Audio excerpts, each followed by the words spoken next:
Hello student, we have discuss in our last video. जैसे कि आज का जो साइंस का वीडियो है वो क्लास 8 के लिए है। और लास्ट वीडियो में राहुल सर ने आप लोगों को जो चैप्टर 15 है इसके कुछ टॉपिक्स के बारे में डिटेल से पढ़ाया था, समझाया था। लाइटनिंग के बारे में आप लोगों को बता चुके थे, ठीक है।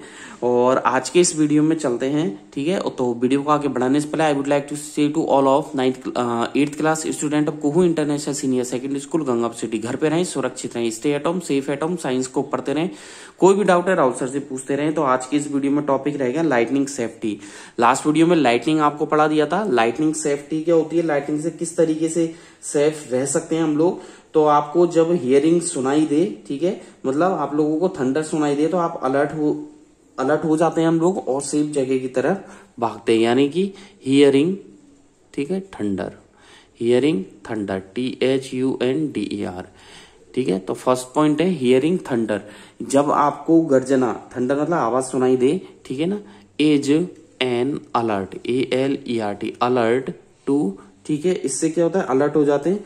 Rush, RUS, rush to a safe place, ठीक है। तो एक सेफ प्लेस की तरफ चले जाना चाहिए, ठीक है। और सेकंड पॉइंट लिखिएगा कि आपको थंडर सुनाई देने के बाद हमें क्या करना चाहिए वेट करना चाहिए, वेट, ठीक है, फॉर सम टाइम, ठीक है। हमें कुछ देर वेट करना चाहिए और कुछ देर वेट करने के बाद before coming out, before coming out of, ठीक है, before coming out of safe place, ठीक है। हमें सेफ प्लेस से कुछ देर बाद ही बाहर आना चाहिए, ठीक है। चलें आगे की तरफ बात करें, ठीक है, अर्थक्वेक, ठीक है। नेक्स्ट टॉपिक पर चलते हैं। एक लाइन का गैप देकर के हेडिंग डालें अर्थक्वेक, ठीक है, कि अर्थक्वेक क्या होता है, ठीक है। एक लाइन का गैप देकर के अर्थक्वेक क्या होता है। एक अर्थक्वेक क्या होता है, एक शेकिंग या ट्रम्बलिंग बोल सकते हैं अर्थ का। अर्थ का हिलना या ट्रम्बल होना अर्थक्वेक कहलाता है। अचानक से जब अर्थ हिलने लग जाती है तो इससे क्या होगा, बहुत शॉर्ट टाइम के लिए ये होता है और इससे कई डिस्टरबेंस हो जाते हैं, बिल्डिंग्स गिर जाती हैं, कई नुकसान भी इससे हो सकते हैं, ठीक है। तो देखिए एन अर्थक्वेक, इसमें क्या बता रहे हैं राहुल सर, ध्यान से सुनेगा। एन अर्थक्वेक, ठीक है, जो भूकंप होता है, ठीक है, ये क्या होता है, is a sudden, SUDDEN, sudden shaking बोल सकते हैं, ठीक है, और ट्रम्बलिंग, SHAKING, शेकिंग, ठीक है, और ट्रम्बलिंग, TREMBLING, ठीक है। तो an earthquake is a sudden shaking और ट्रम्बलिंग ऑफ अर्थ, ठीक है, अर्थ का हिलना या ट्रम्बल होना, ठीक है, विच लास्ट LASTS, ठीक है, which last for a very short time, ठीक है, for a very short time, ठीक है, बहुत शॉर्ट टाइम के लिए होता है। और ये क्या कर सकता है, इट इज कॉज्ड बाय ए, ठीक है, it is caused by A disturbance, ठीक है, डीप, इससे क्या हो सकता है, डिस्टरबेंस हो सकता है, ठीक है, किसके अंदर, inside the earth, inside the earth, यानी कि अर्थ की जो सरफेस है, अर्थ सरफेस, अर्थ की सरफेस के अंदर कई तरीके के डिस्टरबेंस हो सकते हैं, ठीक है। और जो लास्ट आया था आप लोगों को पता हो, सुनामी, सुनामी का नाम सुना हो आपने, सुनामी, सुनामी से कई तहस महस, कई जगह डिस्टरबेंस हुआ था। तो ये कब हुआ था, 26 दिसंबर 2004 को सुनामी आई थी। 26 दिसंबर 2004 को आई थी। और इसमें कई कोस्टल एरिया जो अपने चारों तरफ थे, समुद्र के चारों तरफ, उनको भारी नुकसान हुआ था। इसके बाद चलते हैं स्ट्रक्चर ऑफ अर्थ पर, ठीक है। इसके बाद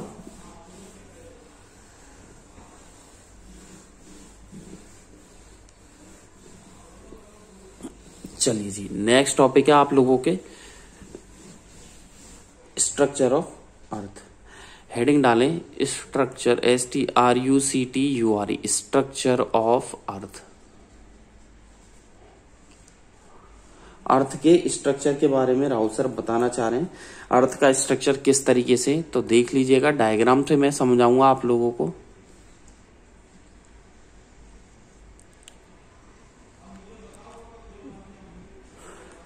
ठीक है,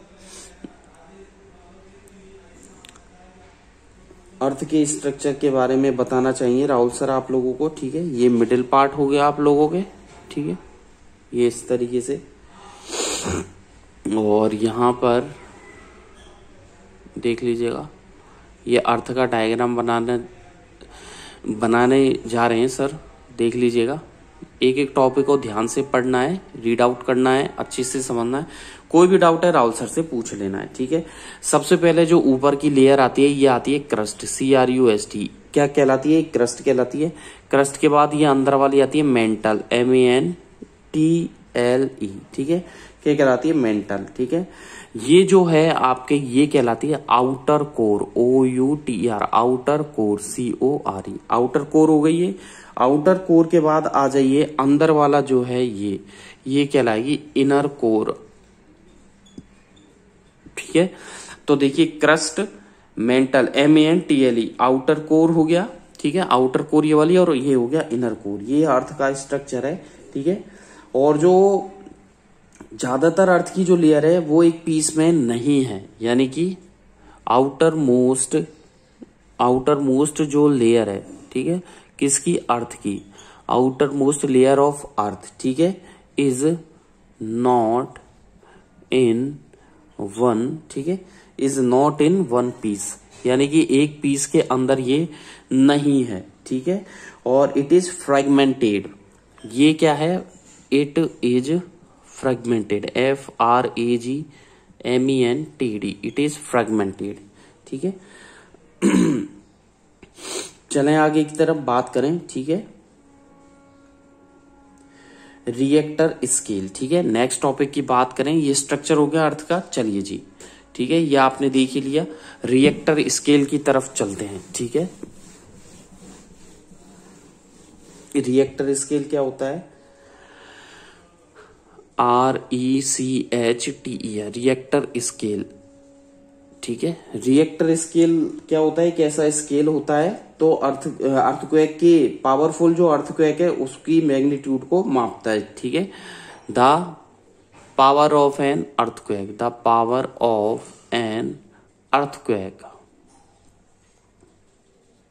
ठीक है, तो क्या लिखा रिएक्टर स्केल में? The power of an earthquake is expressed, is EXPRESSED in TERMS, terms of, ठीक है, in terms of A magnitude, MAGNITUDE, ठीक है, in terms of A magnitude. ठीक है, on a scale, on a scale is called Richter scale. ठीक है, यानी कि अर्थक्वेक की जो पावर है उसको एक्सप्रेस करने का, उसके मैग्नीट्यूड को मेजर करने का एक स्केल होता है जिसे रिएक्टर स्केल बोला जाता है। ठीक है, यानी कि मैग्नीट्यूड अगर 7 से हाई है तो अर्थक्वेक डिस्ट्रक्टिव होगा। यानी कि अगर रिएक्टर स्केल क्या बताता है? 7 से ज्यादा हाई बताता है। ठीक है, देन यानी कि 7 देन हायर। ठीक है, यानी कि 7 से ज्यादा है तो ये क्या? डिस्ट्रक्टिव होगा। ठीक है, यानी कि विनाशकारी होगा, भूकंप। ठीक है, डिस्ट्रक्टिव होगा। और 7.5 से मतलब ऑन द 7 है। ठीक है, जैसे भूजर कश्मीर में आया था। और वैसे जो नॉर्मली है 7.5, और अपर हो जाएगा 7.5 से। ठीक है, लोअर हो जाएगा 7 से बोल सकते हो आप लोग। ठीक है, 7.5 से कम भी बोल सकते हैं। आगे की तरफ चलें। ठीक है, तो अर्थक्वेक से रिलेटेड आप लोगों के हो चुका है, सेफ्टी मेजर्स हो गए। ठीक है, तो और सेफ्टी मेजर्स में आप लोगों को बता दें क्या क्या सेफ्टी मेजर्स में। ठीक है, सेफ्टी मेजर्स क्या क्या है? सेफ्टी मेजर्स में आप लोगों को क्या है, हमें एक तो शेल्टर ले लेना चाहिए। ठीक है, अंडर ए टेबल, यानी कि टेक, ठीक है, शेल्टर अंडर ए टेबल, टेबल के नीचे हमें शेल्टर ले लेना चाहिए। और क्या करना चाहिए? ठीक है, यानी कि स्टे अवे फ्रॉम टॉल मतलब हमें बड़े पेड़ के नीचे stay away from tall and, ठीक है, क्या लिखवाया राहुल सर ने, stay away from tall and heavy objects, ठीक है, फुल स्टॉप, ओके, ठीक है। यदि आप किस में है, बेड में है, if you are in bed यानी कि लेटे हुए तो आपको क्या करना चाहिए, डोंट गेट अप, उठना नहीं चाहिए, ठीक है, डोंट गेट अप, ठीक है। चलिए जी, तो आपको कई सारी आपको सेफ्टी मेजर्स है जो अपनाने चाहिए, ठीक है। ये चैप्टर जो है आप लोगों के कंप्लीट होता है, ठीक है। जो आपके सम नेचुरल फिनोमिना है चैप्टर 15 आप लोगों के कंप्लीट होता है, ठीक है। और बढ़ते हैं, तो चैप्टर आप लोगों के 15 के क्वेश्चन आंसर की जो पीडीएफ फाइल है आप लोगों के व्हाट्सएप नंबर पे सेंड कर दी जाएगी। तो चैप्टर 15 कंप्लीट होता है। बढ़ते हैं, चैप्टर 16 हो चुका है पहले। 16 कौन सा था, लाइट वाला कंप्लीट हो गया। चैप्टर 17 की तरफ बढ़ते हैं, star and the solar system, ठीक है। कौन सा है chapter, star and the solar system, ठीक है। चलिए जी, मैं इसको रफ कर देता हूं और यहां पर चैप्टर का नाम भी चेंज कर देता हूं। काफी बड़ा चैप्टर है, हालांकि चैप्टर ये जो है ज्यादा बड़ा नहीं है, बड़ा चैप्टर तो है खैर। 17 वाला star and the solar system काफी मजेदार चैप्टर है, इंटरेस्टिंग चैप्टर है। और आपके सिलेबस में ये जो चैप्टर ऐड किया गया ये इस बार ही ऐड किया गया, ठीक है। तो चैप्टर हेडिंग डालें चैप्टर 17। चैप्टर 17 का नाम लिखें star and the solar system. क्या हेडिंग डाली, star and the solar system, ठीक है। सबसे पहले चलते हैं, बात करते हैं एस्ट्रोनॉमी की। तो आपने सेलेस्टियल बॉडीज भी देखी होगी, आकाशीय पिंड, ठीक है। एस्ट्रोनॉमी, ठीक है, एस्ट्रोनॉमी पे चलते हैं। ASTRONOM भाई, ASTRONOM भाई। एस्ट्रोनॉमी को बताने से पहले मैं आपको बताऊंगा एस्ट्रोनॉमी यानी खगोल विज्ञान क्या होता है। इसके अंदर जो है वो सेलेस्टियल ऑब्जेक्ट जो होते हैं, खगोलीय पिंडों का अध्ययन किया जाता है, उसे एस्ट्रोनॉमी बोला जाता है। यानी कि the study of celestial bodies, okay, the study of celestial bodies, ठीक है, या ऑब्जेक्ट्स, ठीक है। और एंड एसोसिएटेड ASSOCIATED एसोसिएटेड, और इन्हें एसोसिएट किया जाएगा फिनोमिना PHENOMENA, ठीक है, एसोसिएटेड फिनोमिना, ठीक है, इज कॉल्ड एस्ट्रोनॉमी। यानी कि सेलेस्टियल बॉडी जो खगोलीय पिंड है इनका अध्ययन किया जाता है, और associated phenomena is called astronomy, ने एस्ट्रोनॉमी बोला जाता है। और हमारे देश में कई एस्ट्रोनॉमर है, ठीक है। सेलेस्टियल बॉडी जो होता है वो क्या होते हैं, जैसे मैं आपको बता दूं, सेलेस्टियल ऑब्जेक्ट या सेलेस्टियल बॉडीज क्या होता है, ऑब्लिक करके मैं यहां लिख रहा हूं ऑब्जेक्ट, ठीक है। सेलेस्टियल बॉडीज और सेलेस्टियल ऑब्जेक्ट्स क्या होते हैं, जैसे मून क्या है, ब्राइटेस्ट है, जो हमारी क्या है, नियर नाइट, रात में ये चमकता है, ठीक है। तो स्टार है, प्लेनेट, मून है, ये जितने भी अदर ऑब्जेक्ट है जो आकाश में आपको दिखाई देते हैं सेलेस्टियल बॉडीज है।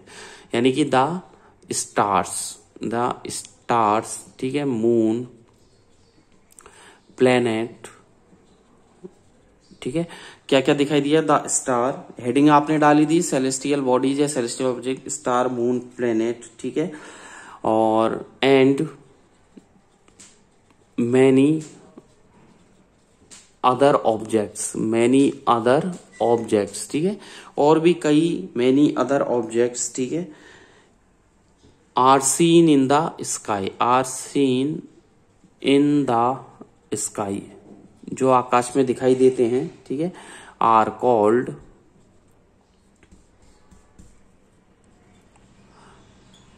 Celestial objects. उन्हें सेलेस्टियल बॉडी या सेलेस्टियल ऑब्जेक्ट्स, सेलेस्टियल का मतलब होता है एक तरीके से खगोलीय, उन्हें क्या बोलते हैं, खगोलीय बॉडीज, खगोलीय पिंड बोल सकते हो। ठीक है, चलें आगे की तरफ। ठीक है, फिर आता है आप लोगों के phase of the moon, phases, moon के फेजेस। ठीक है, तो फेजेस ऑफ मून। ठीक है, एक चंद्रमा के क्या क्या फेज होते हैं। ठीक है, फेजेस ऑफ मून। तो आपने जो मून का कई चमकने वाला जो पार्ट है, मून का जो चमकने ब्राइटेस्ट पार्ट है, उसके कई सारे आप लोगों ने क्या देखे होंगे, फेजेस देखे होंगे। तो the various shapes of the, इसमें लिखिएगा द वेरियस। ठीक है, various shapes, SHAPS, shapes of the. ठीक है, the various shapes of the bright part of the moon, BRIGHT, bright part of moon. ठीक है, the various shapes of the bright part of moon. ठीक है ना, as seen during, ठीक है, यानी कि द हेडिंग डाली थी phases of moon, the various shapes of the bright part of moon as seen during a month, ठीक है, ड्यूरिंग ए मंथ। ठीक है, are called phases of moon, are called phases of moon. ठीक है, चलें आगे की तरफ बात करते हैं।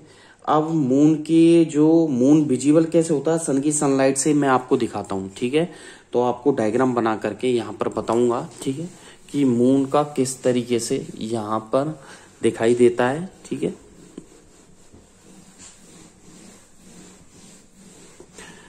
डायग्राम से आप लोगों के क्लियर हो जाएगा बिल्कुल कि राहुल सर क्या बताना चाह रहे हैं। ठीक है, ये जो डायग्राम है, मैं डायग्राम बना रहा हूं आप लोगों के, किसका डायग्राम है, मून। ठीक है, एज जो डायग्राम बनाने जा रहे हैं, मून इज विजिबल। ठीक है, मून जो विजिबल होता है, विजिबल किसके कारण, ड्यू टू रिफ्लेक्टेड, या बोल सकते हैं रिफ्लेक्ट। ठीक है, सनलाइट, सन की जो सनलाइट का जो रिफ्लेक्शन है उससे मून कैसे विजिबल होता है। तो सबसे पहले देख लीजिएगा आप, यहां पर हो गया आप लोगों के ये मून। ठीक है, इसके ये डिवाइडेशन कर ही दिया। ठीक है, बीच में से यहां हो गया नाइट, NIGHT, यहां लिख दिया डे। ठीक है, नाइट एंड डे। यहां पर आप लोगों के क्या है, सन का पार्ट है। ठीक है, ये हो गया आप लोगों के सन। ठीक है, ठीक है, ये हो गया आप लोगों के सन। अब सन की जो लाइट्स हैं, ठीक है, ये इस तरीके से आ रही हैं, देख लीजिएगा। ठीक है,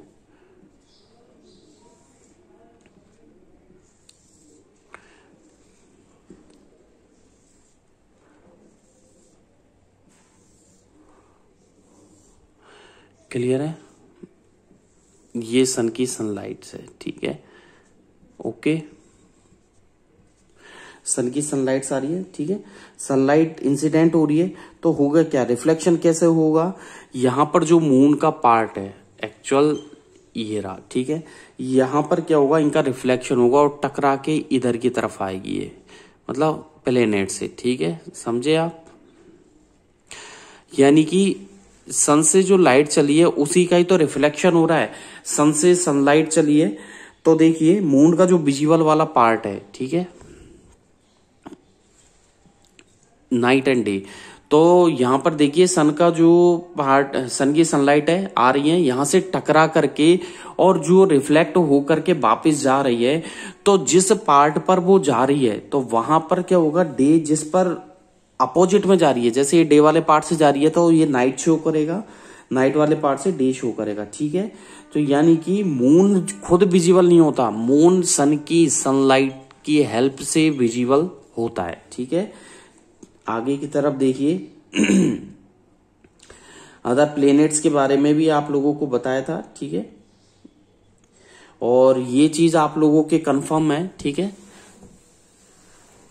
ये मैं पहले भी एक बार, जब आप लास्ट 7 क्लास में थे, तो वहां पे भी 6 क्लास में थे, 7th में थे आप लोग, तो वहां पे भी आप लोगों को कई बार बताया जा चुका है कि जैसे ये सन होता है, ठीक है, और ये सन जो होता है, सन का जो एरिया, जैसे ये वाला मैंने मान लिया ये सन है, सन का जो एरिया है इसमें आपके अर्थ मूव करेगी, ठीक है। सन के चारों तरफ ये अर्थ मूव करती है, आप लोगों को पता ही है, ये अर्थ मूव करेगी सन के चारों तरफ, तो इसका एक एरिया होगा ये वाला, ठीक है। ये मैंने इसका एरिया बना दिया, ठीक है। ये यहां से मूव करेगी और इसके जो एक सर्कल होगा इसके चारों तरफ भी, उसमें कौन मूव करेगा, मून, ठीक है। यहां पर ले लिया मैंने ये मून, ठीक है। तो ये मून इस तरीके से मूव कर रहा है, तो यानी कि सन के चारों तरफ अर्थ और अर्थ के चारों तरफ ये मून राउंड होती है, ठीक है। बात करें अगला स्टार की, ठीक है। नेक्स्ट टॉपिक आता है आप लोगों के स्टार, ठीक है। चलते हैं नेक्स्ट टॉपिक पर। नेक्स्ट टॉपिक है आप लोगों के स्टार, ठीक है। स्टार्स क्या होते हैं, जो तारे होते हैं, सितारे होते हैं। ये क्या है, एक ऐसे ऑब्जेक्ट होते हैं जो आप लोगों को दिखाई देते हैं, लेकिन रात में आप लोगों को दिखाई देते हैं, दिन में नहीं दिखाई देते। जो स्टार है प्रेजेंटेड ड्यूरिंग डे टाइम, ये फैक्ट है कि जो स्टार्स होते हैं, द स्टार्स, ठीक है। ये नेक्स्ट वीडियो में राहुल सर आप लोगों को डिटेल से पढ़ाएंगे। आज के वीडियो में, आज का वीडियो काफी लेंथी हो चुका है, ठीक है। और इसके बाद स्टार के बाद आपको पढ़ाएंगे कॉन्स्टिलेशन, ठीक है। स्टार में ज्यादा है नहीं, ठीक है। जो स्टार है, स्टार देख लीजिएगा, ठीक है। स्टार जो है, स्टार्स आर प्रेजेंट, ठीक है। स्टार जो होते हैं प्रेजेंट होते हैं, ठीक है, ड्यूरिंग डे टाइम, ठीक है। डे और नाइट के टाइम पे भी स्टार प्रेजेंट होते हैं, ये आप लोगों को अच्छी तरीके से पता है, ठीक है। स्टार जो है वो प्रेजेंट होते हैं, ठीक है, इस स्काई में, ठीक है। और विजिबल क्यों नहीं होते, दे आर, ठीक है, ड्यू डे टाइम में they are not visible, they are not visible, ठीक है। वो विजिबल जो नहीं होते हैं, देन विजिबल, देन बिकॉज, क्यों नहीं होते हैं, बिकॉज ऑफ, तो they are not visible because of the bright sunlight, ठीक है। जो सनलाइट होती है, सन की जो सनलाइट होती है, उसकी ब्राइटनेस की वजह से वो दिन में हमें दिखाई नहीं देते हैं, ठीक है। कुछ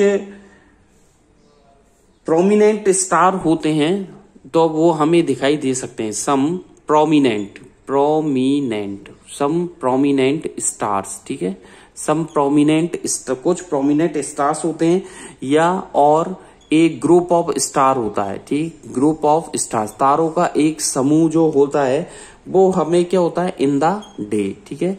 दिन के टाइम पे विजिबल हो सकता है सम प्रोमिनेंट स्टार, और ठीक है, group of stars in the sky, ठीक है, इन द स्काई, ठीक है, जो इस आकाश में होते हैं, इन द स्काई, फॉर अबाउट, ठीक है, फॉर अबाउट।